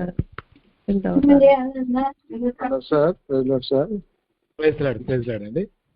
నాణ్యాల గురించి కూడా యోసేపును అమ్మినప్పుడు నాణ్యాలు, అలాగే యేసు ప్రభు వారిని నమ్మినప్పుడు కూడా నాణ్యంతో. అవును. సార్ జలము సార్, తాగే జలంగా పేర్కొనబడింది, దేవుని వాక్యాన్ని కూడా జలంగా పేర్కొంది. ఓకే. రైట్ అండి, చాలా సంతోషం. ఇట్లా మీరు స్పందించడం ద్వారా నేను చెప్పినటువంటి విషయం మీకు బాగా అర్థమవుతుందని చెప్పి నేను గమనించడానికి నాకు అవకాశం ఉంది. దయచేసి స్పందించండి. నేను అడిగినప్పుడు దయచేసి మీరు మాట్లాడితే నాకు కూడా కొంచెం ప్రోత్సాహకరంగా ఉంటుంది. ఇక్కడ పదాలు గురించి కూడా ఉంది కదా, అదంటే లోకానుసార దుఃఖము, ఇంకా రక్షణానుసారమైన దుఃఖము. అవును, ఒకటేమో మారు మనసు లేని దుఃఖము, ఒకటేమో మారు మనసు పొందుతున్నప్పుడు వచ్చినటువంటి దుఃఖం. ఆ 2 వేరు సందర్భాలు, పదాలు మాత్రం ఒకటే. రైట్ అమ్మా.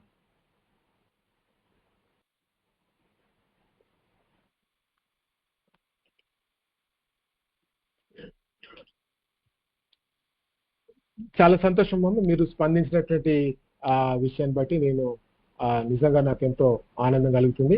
ఇప్పుడు పదాల అర్థం సందర్భమే నిర్ణయిస్తుంది అనే దాని గురించి మనం చూస్తూ ఇక్కడ ఇంకొక చిన్న ఉదాహరణ మనం చూద్దాం. హిబ్రీ భాషలో మీరు గమనించాల్సిన విషయం ఏంటంటే రుహ్వా అనేటువంటి పదం 3 సందర్భాల్లో వాడారు. ఆ 3 సందర్భాల్లో వేరు వేరు అర్థం ఇచ్చే రీతిగా ఒకే పదాన్ని వాడారు. హిబ్రూ డిక్షనరీలో H7307 అనేటువంటి నంబర్ ఇచ్చారు. మనం ఏ పదమైనా ఆ డిక్షనరీలో మనం చూస్తున్నప్పుడు దానికి ఇచ్చినటువంటి ఆ పదాన్ని బట్టి వెతుక్కుంటూ ఆ పదం దగ్గరికి వెళితే, ఆ నంబర్ దగ్గరికి మనం వెళ్ళగలిగితే ఆ పదానికి సంబంధించినటువంటి పూర్తి సమాచారం మనకు దొరుకుతుంది. కాబట్టి గ్రీకు డిక్షనరీ, హిబ్రూ డిక్షనరీ, లేకపోతే బైబిల్ డిక్షనరీ అని దొరుకుతూ ఉంటాయి. దయచేసి మీరు అందరూ కూడా అవి కొనుక్కొని బైబిల్ అర్థం కానటువంటి పదాలు వివరించేటువంటి ఆ పుస్తకాన్ని మీరు కలిగి ఉంటే బైబిల్ చదువుతున్నప్పుడు మీరు బాగా అర్థం చేసుకోవడానికి అవకాశం ఉంటుంది. కాబట్టి తప్పకుండా డిక్షనరీ కొనుక్కునే ప్రయత్నం చేయండి. నిర్గమకాండం 14వ అధ్యాయం 21వ వచనంలో యెహోవా ఆ రాత్రి అంతయు బలమైనటువంటి తూర్పు గాలి చేత సముద్రమును తొలగించి దానిని ఆరిన నేలగా చేసెను. ఎర్ర సముద్రానికి సంబంధించినటువంటి సందర్భంలో ఈ మాట వాడబడినట్టుగా మనం చదువుతూ ఉంటాం. ఇక్కడ గాలి అనేటువంటి మాట రువా అనేటువంటి హిబ్రూ పదంతో వారు రాశారు. ఇక్కడ ఏం కనపడుతుందంటే కేవలం గాలి మాత్రమే, బలమైనటువంటి గాలి. ఈ గాలి వచ్చినప్పుడు ఆ సముద్రంలో నీరంతా కూడా ఆవిరైపోతుంది. ఏం గాలి అంటే ఇది బలమైనటువంటి గాలి. ఇక్కడ నిర్గమకాండంలో ఈ సందర్భం చూస్తే ప్రసంగి గ్రంథం 12వ అధ్యాయం 7వ వచనంలో ఆత్మ దాన్ని దయచేసిన దేవుని యొద్దకు మరలా పోవును.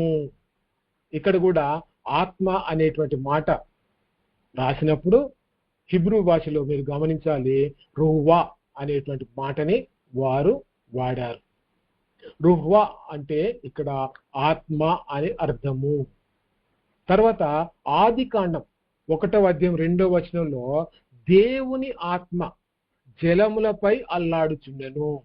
ఇక్కడ కూడా రువా అనేటువంటి మాటనే వారు వాడారు. అంటే ఏంటి గమనిస్తుంటాం, ఆది కాండంలోనేమో దేవుని యొక్క ఆత్మ, ప్రసంగి గ్రంథంలో ఏమో మానవుని యొక్క ఆత్మ, నిర్గమ కాండంలో దాన్ని బలమైనటువంటి గాలి అని అర్థం ఇచ్చే రీతిగా తెలుగు బైబిల్లో తర్జుమా చేశారు. కానీ హిబ్రూ బైబిల్లో గాలిని రుహ్వా అని చెప్పి పిలిచారు, ఆత్మని కూడా రుహ్వా అని చెప్పి పిలిచారు, దేవుని ఆత్మను కూడా వాళ్ళు రుహ్వా అని చెప్పి పిలిచారు. అంటే సందర్భం మారుతున్న కొద్దీ పదాల యొక్క అర్థం కూడా సందర్భమే నిర్ణయిస్తుంది. పైన ఉన్నటువంటి వచనాలు, కింద ఉన్నటువంటి వచనాలు మనం చదువుతున్నప్పుడు ఆ సందర్భం ఏంటో మనకి అర్థమవుతుంది. ప్రసంగి గ్రంథంలో మరి ఆత్మ అని మనం చూస్తున్నప్పుడు అది దేవుని దగ్గరకు తిరిగి వెళ్తుంది అంటే అక్కడ మానవుని గురించిన సందర్భం. ఆది కాండంలో 1వ అధ్యాయంలోనే 2వ వచనంలోనే దేవుని ఆత్మ జలములపై అల్లాడుచుండెను. అప్పుడు దేవుడు తప్ప మరెవరు కూడా లేరు. కాబట్టి ఆది కాండంలోమో దేవుని యొక్క ఆత్మ, ప్రసంగి గ్రంథంలోనో మానవుని యొక్క ఆత్మకి వాడబడ్డది, నిర్గమకాండంలో నీటి గాలికి ఈ మాటలు వాడారు. ఒకే పదము సందర్భాన్ని బట్టి రకరకాలుగా వాడారు. అర్థము సందర్భమే నిర్ణయిస్తుంది, అర్థాన్ని సందర్భమే నిర్ణయిస్తుంది. కొన్నిసార్లు సరి అనే రీతిగా ఆ పదం యొక్క అర్థాన్ని సందర్భానుసారంగా మనం వాడకపోతే లెజిటిమేట్ టోటాలిటీ అంటారు దాన్ని. అంటే ఆ యొక్క రచయిత చెప్పాలనుకునేటువంటి అర్థం, ఆ సందర్భం యొక్క ఉద్దేశమే మారిపోతుంది. ఆ ఉద్దేశం మారిపోయినప్పుడు ఆ వచనాలన్నీ కూడా మనకి తప్పుగానే అర్థమైపోతాయి. నేను చెప్పడానికి ప్రయత్నం చేస్తాను, దయచేసి చూడండి. మరి యోహాను సువార్త 1వ అధ్యాయంలో మీరు గమనిస్తున్నట్లయితే 1వ అధ్యాయం 1వ వచనంలో మనందరం ఎరిగినటువంటి మాట మనం చూస్తూ ఉంటాం. అక్కడ దేవుని యొక్క దైవత్వానికి సంబంధించేది. ఆది యందు వాక్యం ఉండెను, వాక్యము దేవుని యొద్ద ఉండెను, వాక్యము దేవుడై ఉండెను. మీరు గమనించాల్సిన విషయం ఏంటంటే ఆది యందు వాక్యము ఉండేనంటే ఆ వాక్యము ఆ తర్వాత శరీరధారిగా వచ్చింది అని చెప్పి క్రింది వచనాలలో మనం గమనిస్తాం. ఆ వాక్యమే యేసు క్రీస్తు అని కింది వచనాలలో మనం నిర్ధారణ చేసుకుంటాం. కానీ మీరు గమనిస్తే యేసు ప్రభువారు అనే సందర్భాన్ని మనం తెలుసుకోకపోతే అక్కడ ఆది యందు వాక్యం ఉండెను అంటే కేవలం దేవుని నోటి మాటనే ముందు పుట్టింది లేదా జన్మించింది అని కొంతమంది వితండవాదం చేస్తూ వాదిస్తారు. అది యేసు ప్రభువారి యొక్క నిత్యత్వానికి సంబంధించినటువంటి మాటగా వారు గుర్తించరు.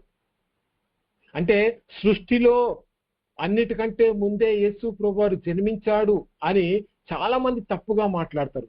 కానీ సృష్టిని చేసిందే యేసు ప్రభువారు అనే సంగతి వారు మర్చిపోతారు. దైవత్వంలో తండ్రి, కుమార, పరిశుద్ధాత్మ ముగ్గురు కూడా ఏకత్వం కలిగినటువంటి వారు.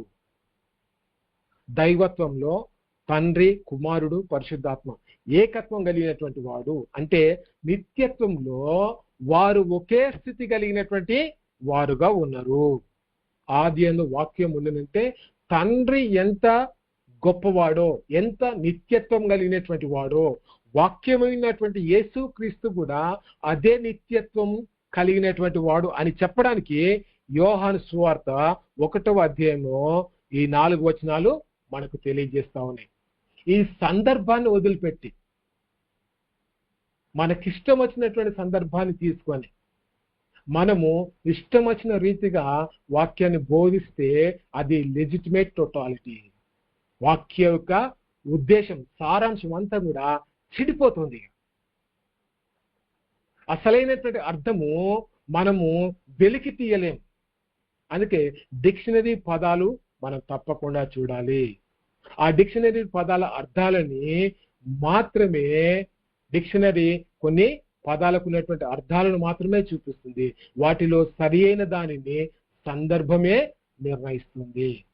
ఆ పదానికి ఉన్నటువంటి అర్థము సందర్భమే నిర్ణయిస్తుంది. 2 ఉదాహరణలు నేను మీకు చెప్పాను.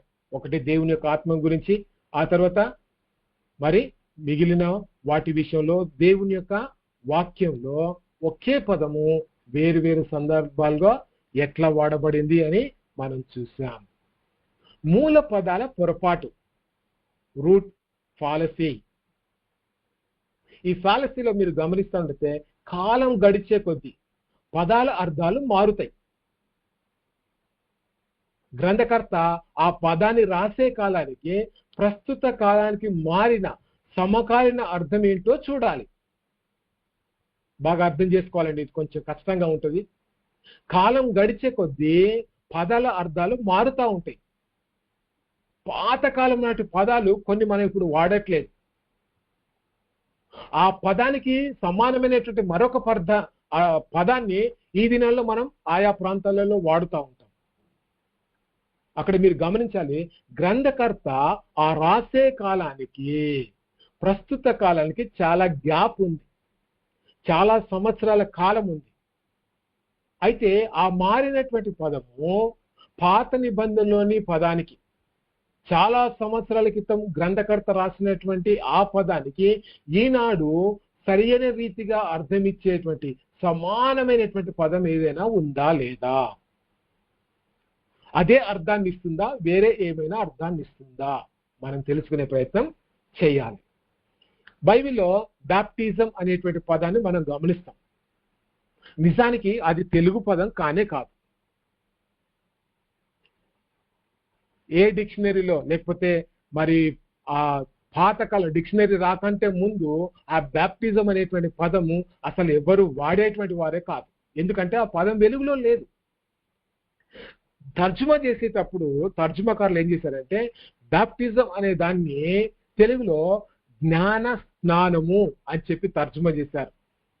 ఆ తర్జుమాని చాలా మంది బైబిల్ పండితులు తప్పు, ఈ పదం వాడడం కరెక్ట్ కాదు, సరి అయినటువంటి అర్థము ఈ పదము ఇవ్వట్లేదు. ఇంగ్లీష్ లో బాప్టిజం అని ఉన్నటువంటి ఆ పదము జ్ఞానస్థానము అంటే జ్ఞానం కలిగినటువంటి వ్యక్తి చేసేటువంటి స్నానంగా అది ఉంది, ఇది సరైన అర్థాన్ని ఇవ్వట్లేదు అని చెప్పి వారు మరి తిరుగుబాటు చేసినప్పుడు ఏం చేయాలో అర్థం కానటువంటి పరిస్థితుల్లో ఇంగ్లీష్ లో ఉన్నటువంటి ఆ బాప్తిజం అనేటువంటి పదాన్ని సమానమైనటువంటి అర్థం తీసుకుంటూ బాప్తిస్మము అని తెలుగులో రాయడం జరిగింది.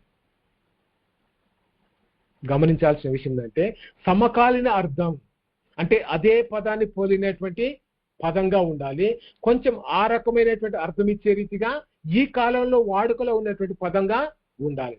అలాంటి అర్థంతో బైబిల్ని చదివే ప్రయత్నము మనం చేయాలి. మూల పద పొరపాటు మనం చెయ్యకూడదు. పూర్తిగా ఆ కాలంలో ఉన్నటువంటి పదానికి ఇప్పటి పదానికి వేరు అర్థం ఇచ్చే రీతిగా ఉంటే బైబిల్ తప్పుగా అర్థమవుతుంది.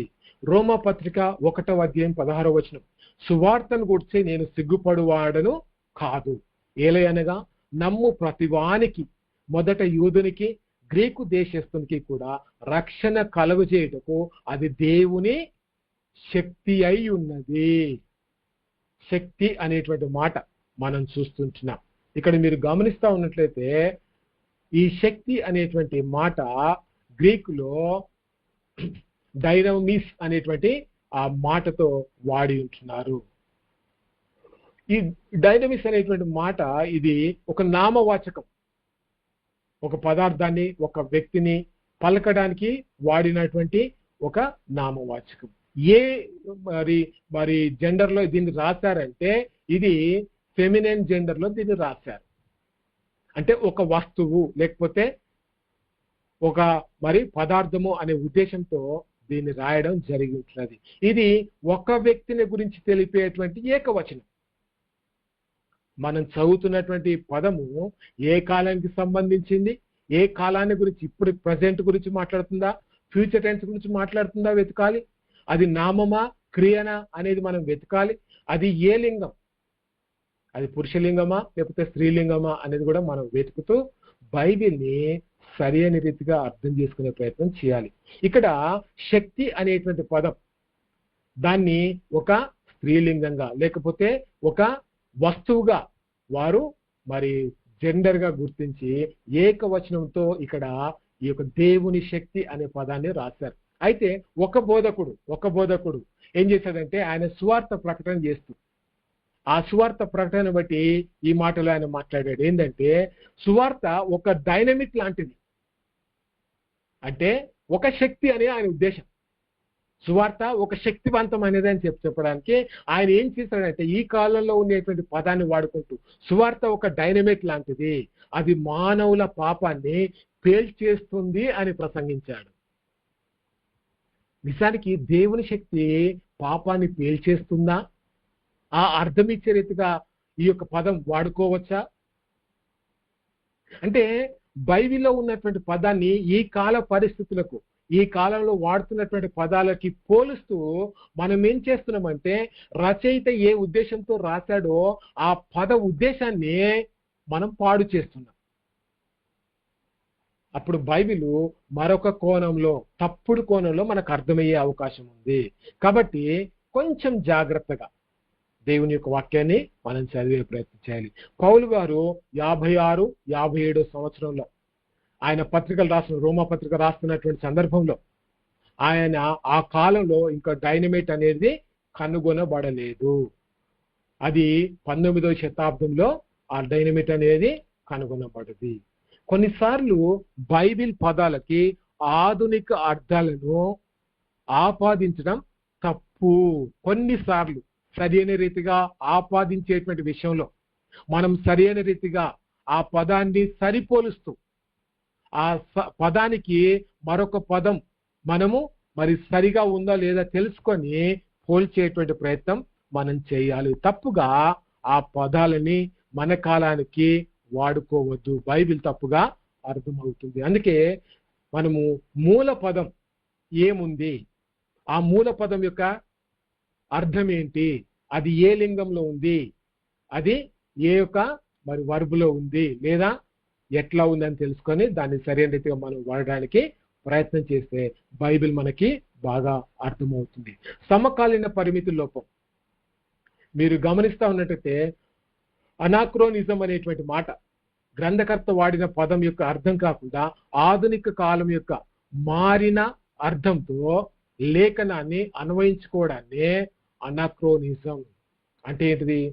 ఆధునిక కాలంలో కొన్ని పదాలు సరిపోతాయి, గ్రంథకర్త వాడిన పదానికి ఈ కాలంలో మరొక పదం, ఆ పదం కాకుండా వేరొక పదము సరైన రీతిగా అర్థమిచ్చేటువంటి పదం కూడా మనకు దొరకవచ్చు, దాన్ని వాడుకోవచ్చు, తప్పులేదు.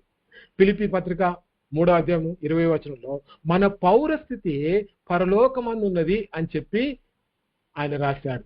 పౌరస్థితి అనే మాట గ్రీకులో పొలిటే ముయా, మీరు గమనించాలి. పొలిటే ముమా అనే దాన్ని ఇక్కడ రాసిన సందర్భం ఏంటంటే రాజకీయాలు అనేటువంటి మాట, ఈ యొక్క పాలిటిక్స్ అనేటువంటి మాట ఈ పొలిటే ముమా అనేటువంటి పదం నుంచే వచ్చాయి. అయితే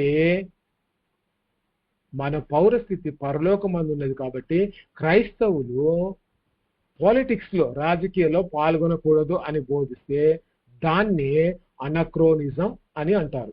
ఎందుకనంటే అక్కడ వాడబడింది రాజకీయాల గురించి కాదు. పౌలు రాసినటువంటి ఉద్దేశం ఏంటంటే, మీరు చూడండి కింద చరిత్ర ఉంది, ఈ పదము రాజకీయాన్ని గురించి కాదు. రోమా నగరంలోని పౌర జాబితా అనేది ఒకటి ఉంది, దాని గురించి ఆయన రాస్తూ రోమా సంస్కృతిని ఉదాహరణగా చూపిస్తూ మనం భూమి మీద పరదేశులమై ఉన్నాము. ఆ కాలంలో కొంతమంది వేరే ప్రాంతంలో ఉండి వారు రోమా పౌరసత్వాన్ని కలిగినటువంటి వారుగా ఉండేటువంటి వారు. రోమాలో వాళ్ళు ఉండరు, రోమా బయట వారు జీవిస్తూ ఈ పౌరసత్వాన్ని కలిగినటువంటి వారుగా ఉంటారు. అయితే అప్పుడు వాడికి శ్రమ, వారికి రోమా ప్రభుత్వం ద్వారా ఇబ్బంది అనేది కలుగుతుంది. అయితే పౌలు గారు ఏం చేశారంటే మన పౌరసత్వం ఈ లోకంలో లేదు, మన పౌరసత్వము పరలోకంలో ఉంది.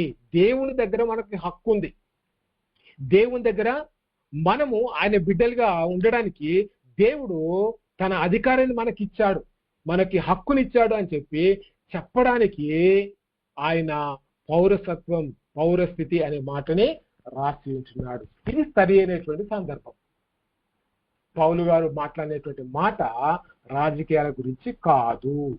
మనం చనిపోయిన తర్వాత పరలోకానికి వెళ్ళినప్పుడు దేవుడు తన పౌరుడిగా మనకి హక్కుని ఇస్తున్నాడు అనే సందేశాన్ని చెప్పేటువంటి ప్రయత్నము అపోస్తలుడైనటువంటి పౌలు గారు చెప్పాడు. రైట్ అండి. ఇప్పటిదాకా చెప్పినటువంటి దాంట్లో మీకు ఏదైనా అర్థం కాంది ఏదైనా ఉంటే దయచేసి మీరు మాట్లాడొచ్చు. మీరు అన్మ్యూట్ చేసుకొని మాట్లాడండి.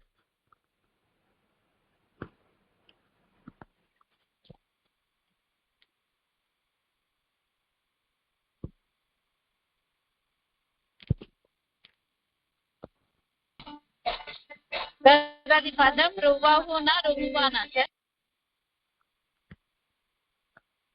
అమ్మా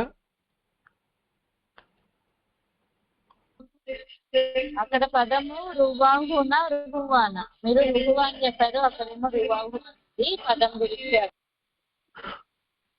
అదే అమ్మా, అది రుహ్వా అంటే దేవుని యొక్క ఆత్మ.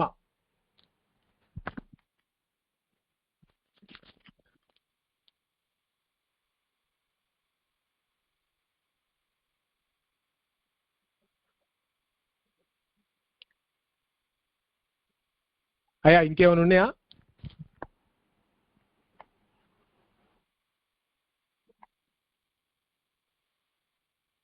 ఏం లేదు సార్.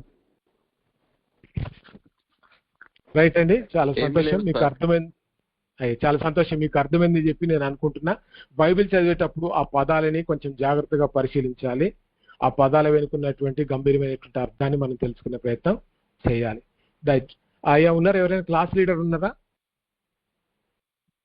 రైట్, మంచిదండి. మరి చక్కగా ఇంతవరకు బైబిల్ ఫ్యాకల్టీ అధ్యక్షుడు వహించిన జయకుమార్ బ్రదర్ గారికి హృదయపూర్వకమైన వందనాలు. రైట్, మంచిది. మరి ఇంతవరకు జరిగినటువంటి ప్రోగ్రాం నిమిత్తం ఒకరు స్తుతించి ప్రార్థించండి. Brother praise Lord. అమ్మా సమయం తీసుకోవాలి.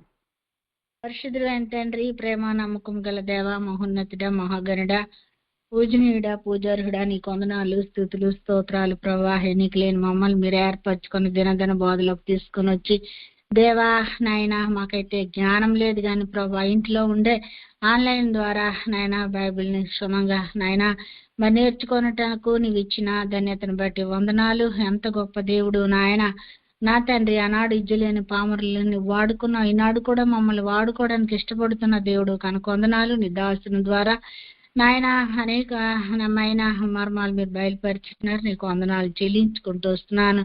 ఈ 2వ దినమును కూడా మమ్మల్ని సమకూర్చి ఈ విధంగా 2 గంటలు నాయన మరి నాయన బైబిల్లో అనేకమైన అయ్యా నాయన మరి విషయాలు నేర్చుకోవటానికి మీరు కృప చూపించినందుకు వందనాలు.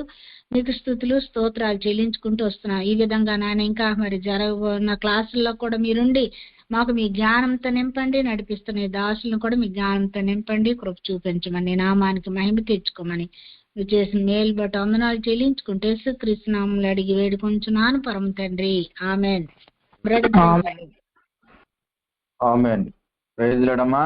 మరి చక్కగా ఇచ్చిన అంశం నిమిత్తం ప్రార్థించిన తల్లి గారికి హృదయపూర్వకమైన వందనాలు. రైట్, మీకు గ్రూప్ లీడర్స్ ఉన్నారు కదండి, గ్రూప్ లీడర్స్ దగ్గర 10 మంది సభ్యులుగా ఉన్నారు. వారిని అడిగి మీ నెంబర్లను యాడ్ చేసుకోండి దయవుంచి. ఎందుకంటే అటెండెన్స్ తీసుకునే వారికి అది చాలా ఈజీ అయిపోద్ది. ఆ విషయంలో ఒకసారి అందరూ జ్ఞాపకం పెట్టుకోవాల్సిందిగా ప్రభుపేట మనం చేస్తున్నానండి. రైట్, మరి నేటి క్లాస్ మరి ఇంతటితో ముగించడం జరిగింది. ఒకరొకరు వందనాలు చేయించుకొని మరి ఇంతటితో లెఫ్ట్ అవుదాం. మరి ప్రైజ్ లార్డ్ సార్, వందనాలు సార్, అందరికీ ప్రైజ్ లార్డ్, వందనాలు. ప్రైజ్ లార్డ్ అండి. ఒక చిన్న మాట అండి, లీడర్ గారికి ఒక చిన్న మాట అండి. ఒక్క నిమిషం ఆగండి. ఒక్క నిమిషం అంటే రేపటి నుంచి ఎవరైనా ఒకరు బ్రీఫ్ గా ఈ రోజు జరిగిన క్లాస్ ని రివ్యూ తీసుకుంటే బాగుంటుందండి. మనం అంతకుముందు అన్ని క్లాసులకి అలా చేసేవాళ్ళం. ఈ రోజు జరిగిన దాన్ని నెక్స్ట్ క్లాస్ లో ఒక 5 minutes లో రివ్యూ చేయాలి. 5 minutes కంటే ఎక్కువ అవసరం లేదు. క్లుప్తంగా ఏమేం చెప్పారు ఈ రోజు అన్నది రివ్యూ చేస్తే జస్ట్ కనెక్షన్ ఏర్పడుతుంది అనమాట. Okay sir. రైట్, దాన్ని రోజుకొకరికి మీరు షెడ్యూల్ చేస్తే ప్రతి క్లాస్ కి కూడా రేపు రివ్యూ. మనకి వారం సమయం ఉంది కాబట్టి ఈ మధ్యలో మనం స్టడీ చేస్తాం. స్టడీ చేసిందని రివ్యూ అవడానికి బాగుంటది. గుర్తుపెట్టుకుని ఒక రివ్యూ అందరూ చేయాలి, ఒకరు కాదు కానీ అందరూ స్టడీ చేయండి. ఏదైతే సబ్జెక్ట్ అయిందో ఆ సబ్జెక్ట్ ని ఒకసారి మననం చేసుకుంటే అది మన ఆత్మీయ జీవితానికి కూడా ఎంతగానో ఉపయోగపడుతుంది. ఒకరికి కేటాయించడం. అయితే క్లాస్ ముందు ఒకరు షేర్ చేసుకోవాలండి ఇందులో మీటింగ్ లో. అంతే, ఫ్యాకల్టీకి టైం ఇచ్చే ముందు ఒకరు చేస్తారు. అది మీరు డిసైడ్ చేయండి ఎవరైతే వాళ్ళు. సరే సార్.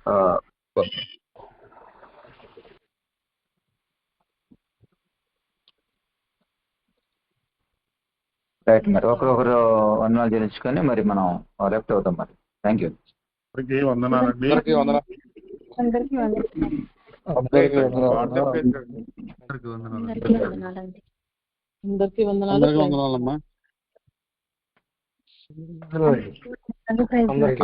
వందనాలండి. Praise Lord. వందనాలు.